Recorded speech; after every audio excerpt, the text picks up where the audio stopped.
95,3 FM. Это частота радиостанции «Комсомольская правда». Здесь, в городе Челябинске. Также нас можно будет услышать в Миасе 89,8, в Златоусте 89,3. И вот прямо сейчас пришла пора сменить, что называется, тему. От дел елочных давайте перейдем к делам спортивным. И у нас в гостях, по традиции, человек, который знает о спорте практически все. Потому что фанат, потому что болельщик, потому что сам спортсмен, а еще и начальник управления пресс-службы информации правительства Челябинской области Дмитрий Федичкин. Традиционно говорим о спорте. Присоединяйтесь к нашей беседе 264-7704. Пишите в наши мессенджеры Viber, WhatsApp, Telegram. Сегодня обсудим следующее. Вот начнем с первого. 70 лет челябинскому хоккею. Прошла вечеринка для болельщиков. 27 декабря на домашнем матче с «Локомотивом» будут еще исправлять вот этот самый юбилей. То есть море призов, подарков, розыгрышей и сюрпризов. А для вас-то что это?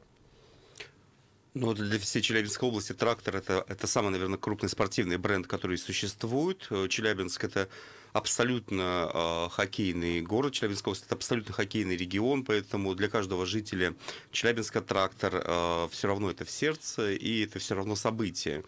Для меня было, для человека спортивного, но проживавшего в другом городе Челябинской области, в Миасе, это мини-хоккейный город.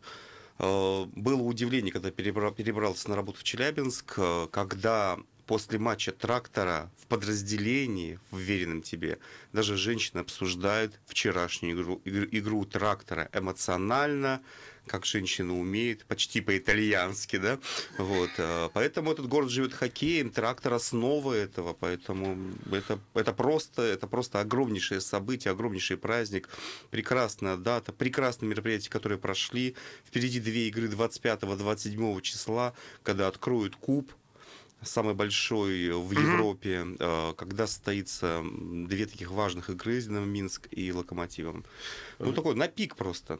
То есть, как бы это такой будет, такая вот прям Прям предновогодний такой вот хоккейный Дед Мороз прям будет. Прям хороший подарок. Вот меня, кстати, всегда интересовало, а вот на ваш взгляд, когда хоккей был лучше? Вот после войны, когда, да, вот это все началось, или сейчас?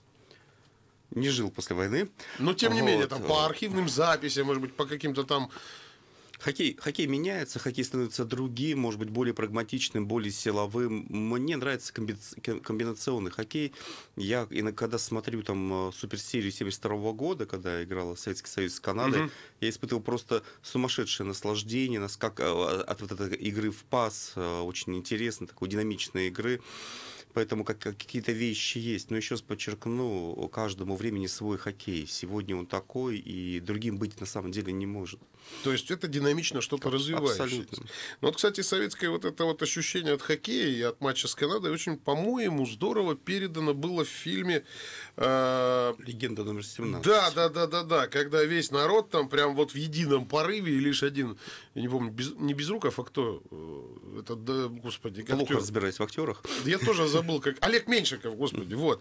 Один Меньшиков на улице с палочкой, а дома там в домах такой ор стоял. Да, вот это потрясающе было. Я вот в детство был заложен так, потому что отец смотрел телевизор, и я там с 4-5 лет понимал, что за виды спорта. В 6 лет в детском садике я рассказывал, кто на каком месте находится в турнирной таблице, поэтому, действительно, там хоккей, футбол, там это были виды спорта, и являются виды спорта, наверное, все-таки сегодня. Да и, кстати, по моим личным наблюдениям до сих пор, вот когда дядьки собираются где-то, да, вот особенно там в каких-то, не знаю, кулуарах каких-то, я не знаю, как это в правительстве происходит, нет, но народ обсуждает две вещи: рыбалку, даже три: бензин и как сыграл «Трактор». Вот честная октябрятская, я это регулярно слышу. Причем все специалисты, что ты страшное. Конечно. Диван-аналитики в любой сфере самые сильные. Давайте теперь о футболе. Давайте. Завершился очередной круг чемпионата России в премьер-лиге. Да? «Локомотив» оторвался от ближайших преследователей аж на 8-10 очков. Это говорит о том, что оставшийся отрезок турнира, который вновь будет в марте, возобновится, да? Он будет более упорным вот в борьбе за медали. Действительно, второй год складывается такая интересная ситуация, когда лидер чемпионата России уходит на зимний перерыв с большим отрывом. Прошлый год показал, что отрыв, который сформировал к этому времени «Спартак», он был чуточку меньше. позволил ему стать чемпионом России, но назвать прямо этот отрезок беспроблемным я бы не решился. У «Локомотива» запас более крупный, но я уверен, конкуренты будут грызть его с утроенной энергией. И сегодня я бы пожалел, даже, наверное, отрезал ногтя, чтобы поставить на победу «Локомотива». Шансы у «Локомотива» крайне высоки. Крайне высоки, наверное, самые лучшие шансы за последнее время, которые появлялись у «Локомотива». Но короновать его сегодня чемпионом за 10 туров до окончания чемпионата России я бы не отважился. Уверен, болельщики «Спартака», ЦСКА, «Зенита» меня в этом плане поддержат. Тем не менее, я «Локомотиву» желаю удачи. Команда действительно заслуживает.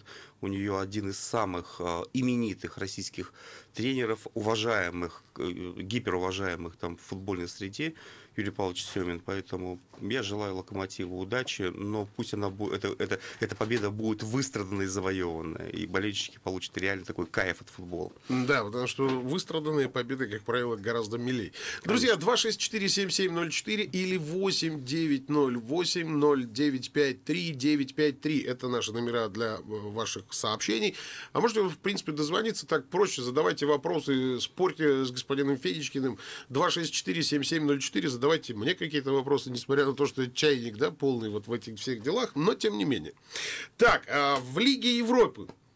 В Лиге Европы первые места в своих группах заняли питерский «Зенит» и московский «Локомотив». И уже в феврале эти команды, а также «Спартак», московский «Спартак», тут важно, продолжат сражаться... И тот же «Локомотив». Да. 4 команды. Продолжат сражаться в серии плей-офф.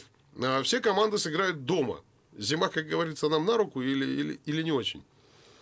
Ну, есть в истории советского российского футбола примеры, когда с помощью зимы мы обыграли в том числе и крупно грандов европейского футбола. На домашних полях. На домашних полях, да.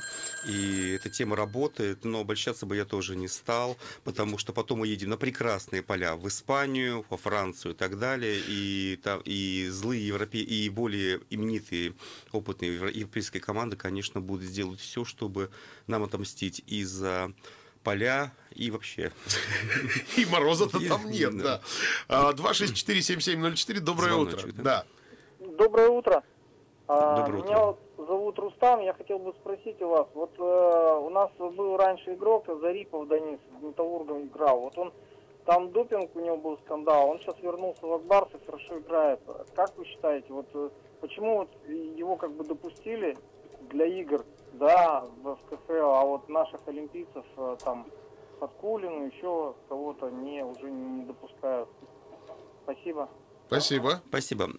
Очень хороший вопрос на самом деле, потому что вот такие примеры и показывают действительно, насколько, может быть, непонятно для обывателя. Я тоже являюсь в данном случае обывателем, я не являюсь глубоким специалистом в системе там анализа там допинга, насколько система как широкий коридор решений, да, абсолютно избирательный, да. Здесь был доказанный факт, да, причем я абсолютно уверен, что у Дениса не было никакого там желания принимать там допинг, скорее всего, это какое-то стечение обстоятельств, и тем не менее карательная система достаточно быстро свернута. Есть огромное количество олимпийцев, факты употребления допинга, которые не доказаны, есть какие-то там царапины странные на пробирках, но это не факт, скажем так, для меня это не факт.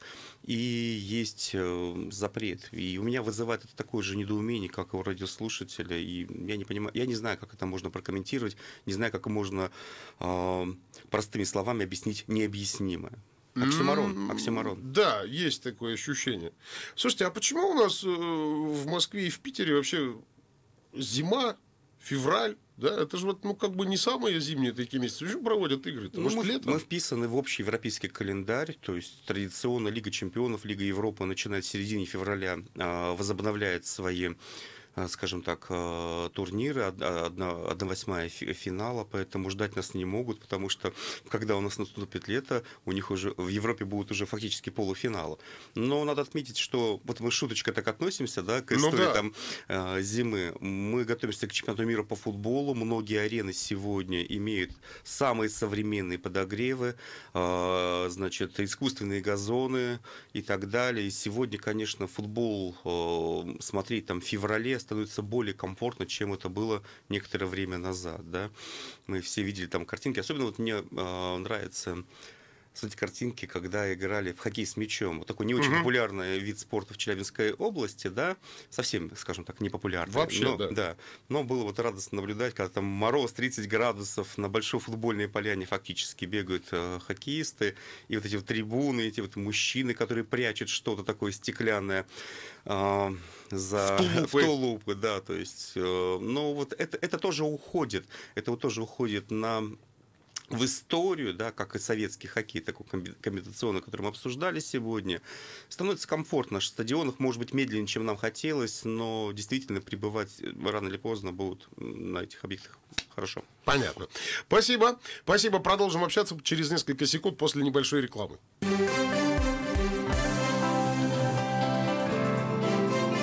Утро. На радио «Комсомольская правда».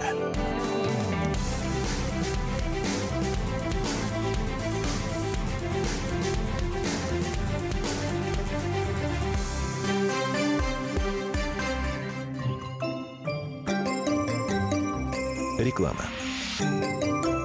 Внимание! Специальное новогоднее предложение от стоматологической клиники Скрынников. Металлокерамика 4500 рублей. Безметалловая керамика 10500 рублей. А также гигиена полости рта по вкусной цене 2000 рублей. Войди в Новый год с блестящей улыбкой. Стоматологическая клиника Скрынников. Звони 223 68 23. Имеются противопоказания, требуется консультация специалиста.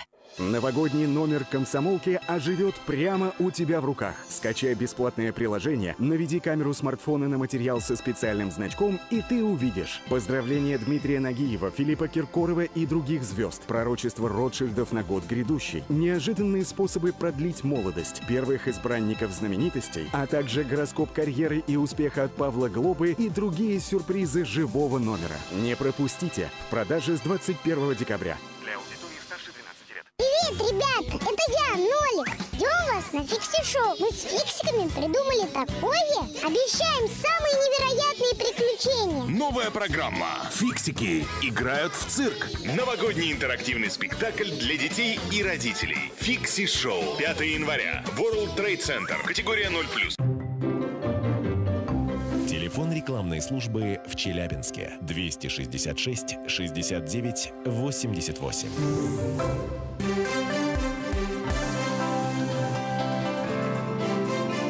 Утро. На радио «Комсомольская правда».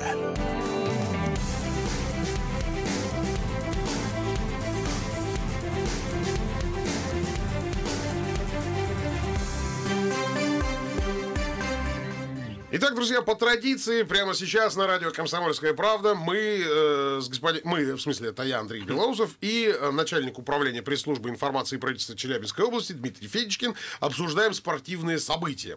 Вы, естественно, можете к нам присоединяться либо путем звонков, дозвона 264-7704, либо путем задавания ваших вопросов в наших мессенджерах. Вайбер, WhatsApp, Telegram, пожалуйста, милости просим, 8908-0953-953. Слушайте, Дмитрий, а вот у меня всегда, знаете, какая штука складывается в голове? Вот конец года, это, как правило, время подводить какие-то итоги.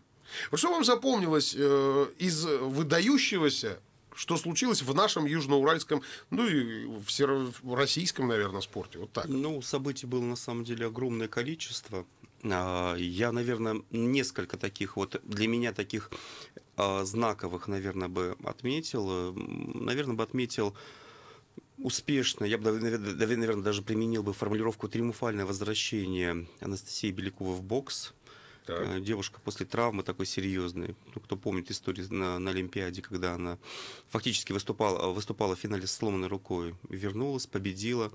Здорово, отличный у девчонки, конечно, характер, и для меня это такой, реально такой спортивный подвиг.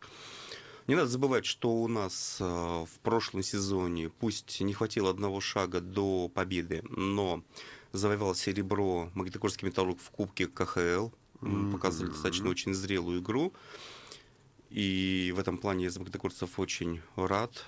Хороший был успех. Сегодня команда играет так ниже ожиданий зрителей, ни шатка, наверное. ни валка, что называется. Да. Но, тем не менее, про этот успех мы понимаем, какая сейчас ситуация в КХЛ.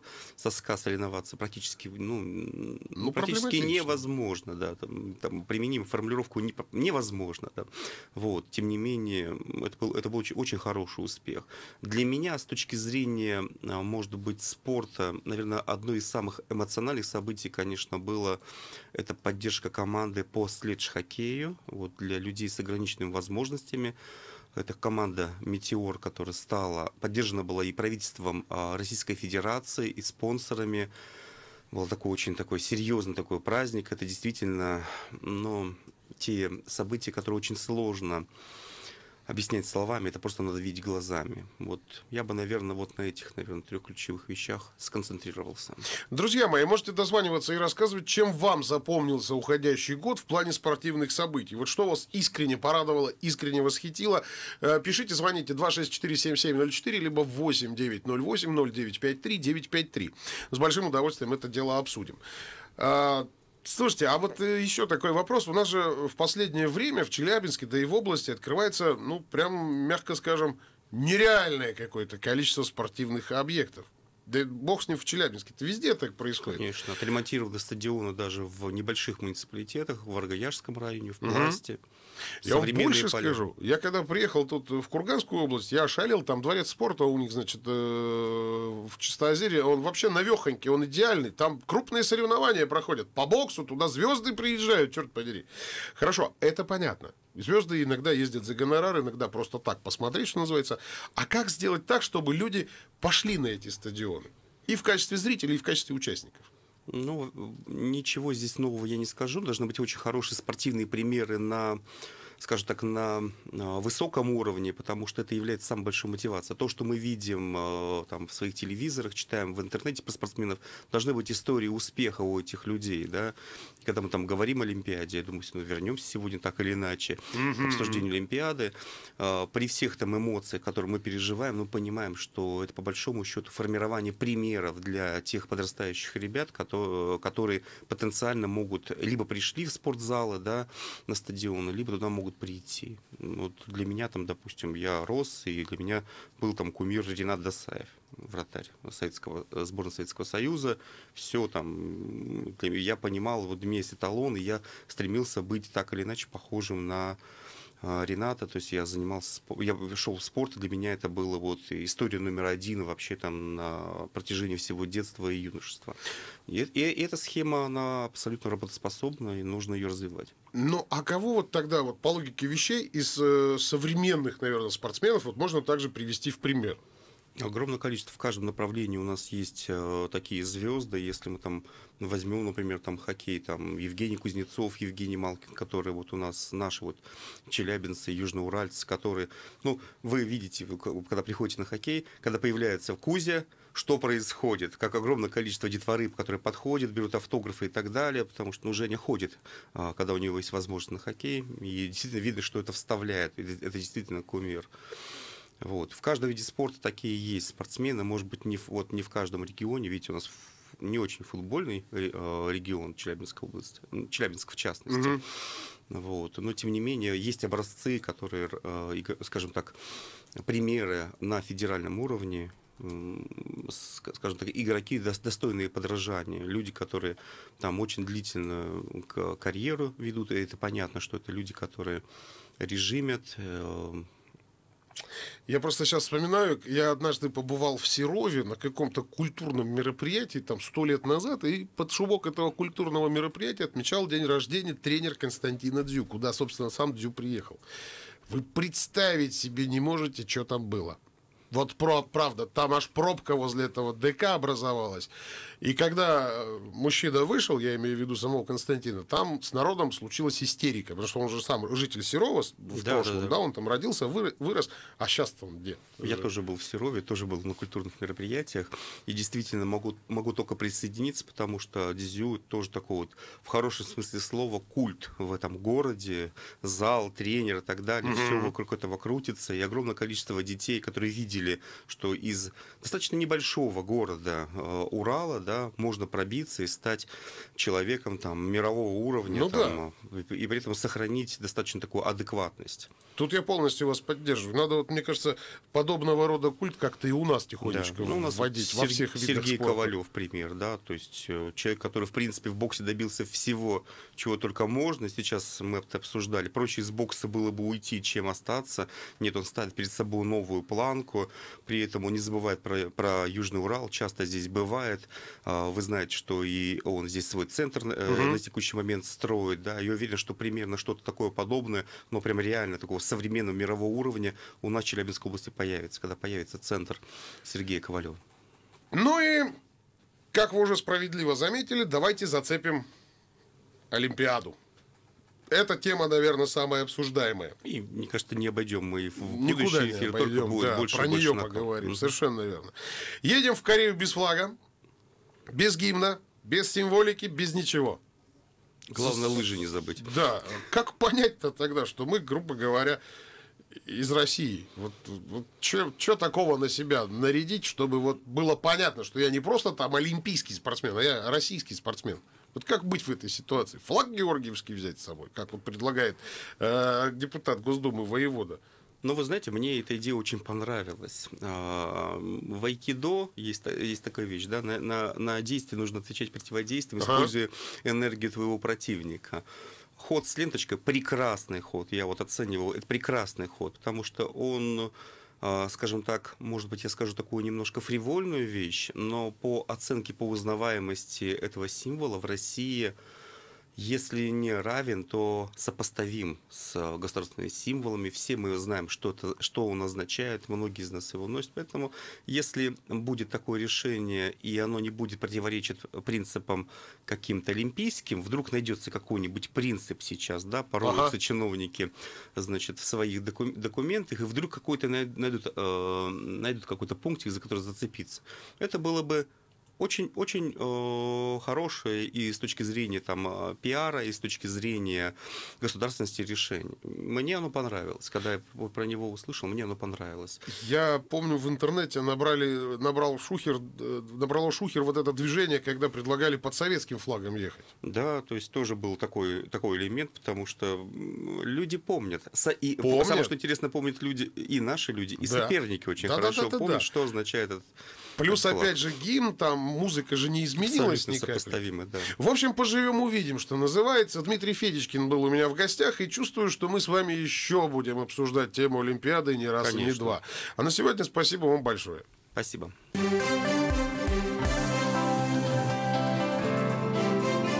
Утро. На радио «Комсомольская правда».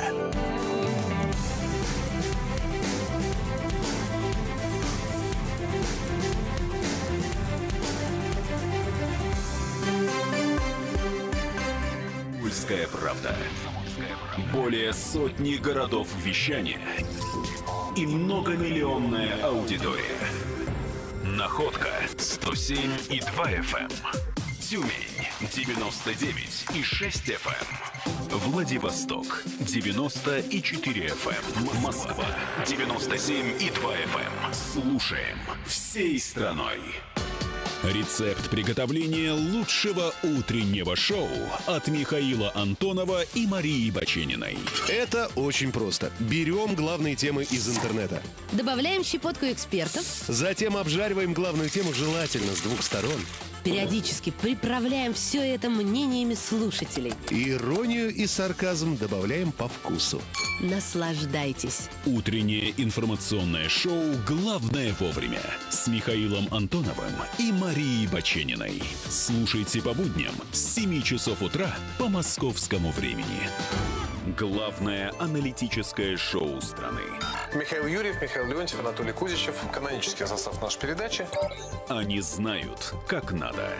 Мы несем свою миссию выработать и донести до народа и руководства мысль о том, как должно быть. Программа «Главтема». Теперь на радио «Комсомольская правда». Слушайте в прямом эфире каждый четверг с 20:00 по московскому времени. Привет! Я мобильное приложение «Комсомольская правда». Приложение, от которого трудно отказаться. Фото, видео, статьи и прямой радиоэфир. Крупнейший новостной сайт в вашем кармане. Скорее качай меня для своего андроида или iOS.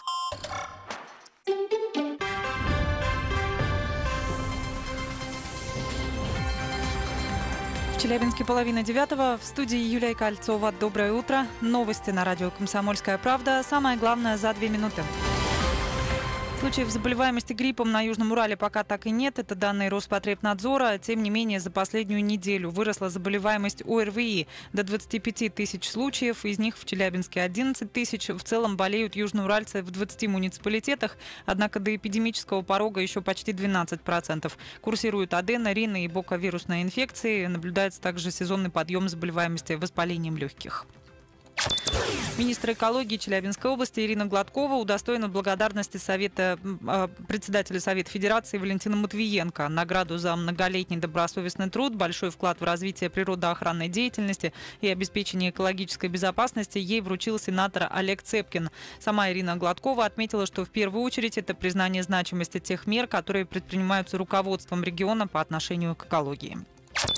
К Новому году в Копейске строят ледяную горку в виде шахты. Новый арт-объект будет расположен на площади Трудовой Славы по согласованию с управлением архитектуры. А для безопасности все ограждения и пути окрасили ярко-красным. Стилистика будет не только в форме, но и в цвете. Горка будет включать 2 спуска, детский и взрослый. Монтаж необычной шахты планируется завершить завтра. Оценит объект городская приемная комиссия.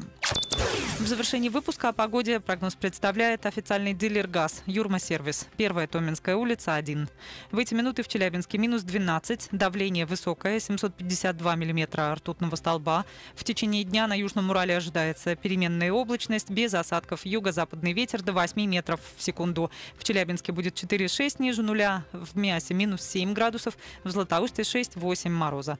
Юлия Кольцова, служба информации, радио «Комсомольская правда».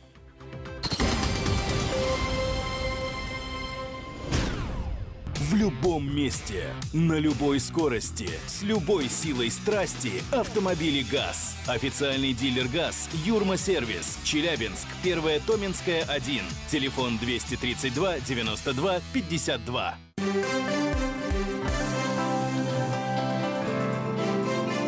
Утро. На радио «Комсомольская правда».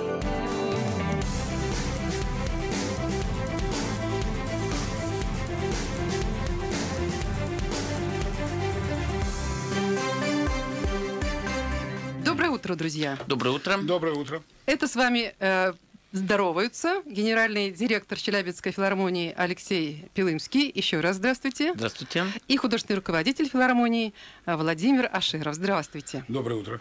Да, очень рада, что вы к нам пришли. Потому что ведь у вас нынче юбилейный год у филармонии, и мы с вами весной встречались, вы нам рассказывали, какие у вас на этот год были планы, и они все свершились. Более того, под конец года набралось просто большое количество интересных проектов, о которых я хочу попросить вас рассказать. Но сначала я хочу поделиться своими впечатлениями от концерта «Торжество классики. Сказки Венского леса в окружении живых цветов». Филармонический оркестр «Классика» под управлением Адика Абдурахманова, как всегда, прекрасен. Ведущий концерта Константин Рубинский, как всегда, великолепен.